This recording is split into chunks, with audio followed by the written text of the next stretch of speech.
Jinsi mafanikio yanavyochelewa na jinsi ya kuharakisha kwa hatua 8. Karibu sana upokee mwanga wa kiroho, tafsiri za ndoto na maombi pamoja na Prophetic Galila. Watu wengi hawashindwi kufanikiwa, wanacheleweshwa.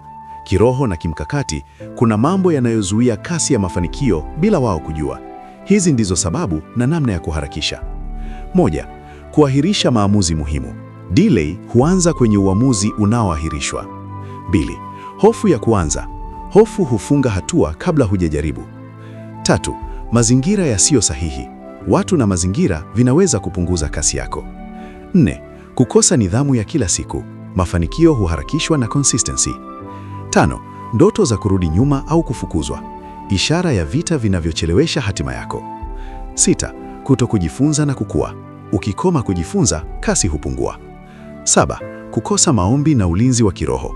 Mafanikio yasipolindwa hupigwa kimya kimya. 8. Kutotangaza ushindi kwa kinywa chako. Maneno yako yanaweza kuharakisha au kuchelewesha safari yako. Jinsi ya kuharakisha. Chukua hatua leo, si kesho.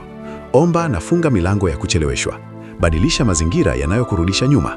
Weka ratiba ya kila siku ya maendeleo. Soma na jifunze kila siku. Epuka watu wanaokata tamaa. Funika mipango yako kwa maombi. Tangaza mafanikio kwa ujasiri. Maombi. Bwana Yesu, navunja kila roho ya kucheleweshwa na stagnation. Nifungulie milango ya kasi, neema na mafanikio ya haraka. Nitembee katika wakati wako mkamilifu. Amen. Unahitaji tafsiri ya ndoto yako kwa kina au maombi maalum juu ya maisha yako? Usikae kimya.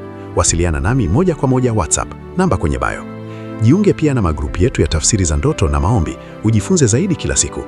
Pia tunazo vitabu vyetu vya online, soft copy, vya tafsiri ya ndoto na kitabu cha Omba kwa Ufanisi. Andika tu nataka kitabu WhatsApp na utapata maelekezo mara moja. Endelea kujifunza, endelea kukua kiroho. Ushindi ni wako. Amen.